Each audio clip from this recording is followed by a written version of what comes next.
ستحمدها وتهوي بالإياب কি জন্য করলাম না, কিন্তু শত শত হাজার হাজার আফসোস হলো কোনো কাজে আসবে না।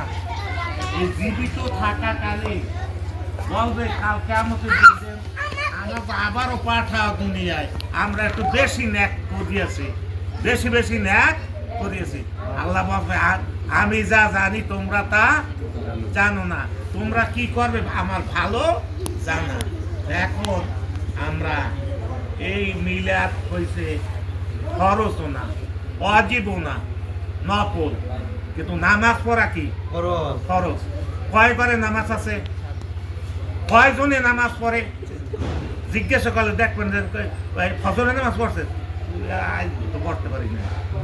কইবে জোহরের নামাজ, হ্যাঁ উক্তই ঠিক পাই নাই, যেন কোন সময় কাজে গিয়ে করছি ওই উক্ত চলে গেছে।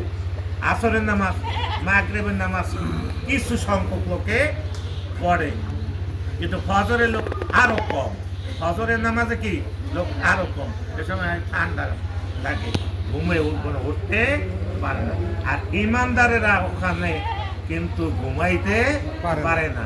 যখন নামাজ রক্ত হয়ে যায়, কতক্ষণে নামাজ পড়ুন, কোন সময় রক্ত হয়ে যায়। এখন এই যার নামাজ শেষ করবে, যে নামাজ পড়বেন সেইরেই আমল নামা ভালো হবে। আর যে নামাজ পড়বেন না, ঠিক পাইবেন যে কি অবস্থাটা হয়।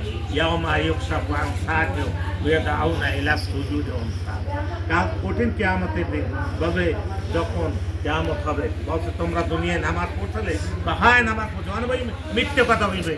মিথ্যে কথা পাওয়ার কি অভ্যাস হয়ে গেছে, মোবাইল দেবাচ্ছে আরো কয় থাকে এই বাড়ি, আমি আসি বাড়ি তো নাই, আছে কি মশকুর, মশকুর না থাকলে কয়েকজন আই বাকর বলতো আছে, এখন তো দূরে আছি অনেক। আসলে কমবে ঘরে চৌকিতে এরকম লোক আছে কি আছে না, মিথ্যে কথা বাড়ছে, মিথ্যে কথা কমছে না বাড়ছে।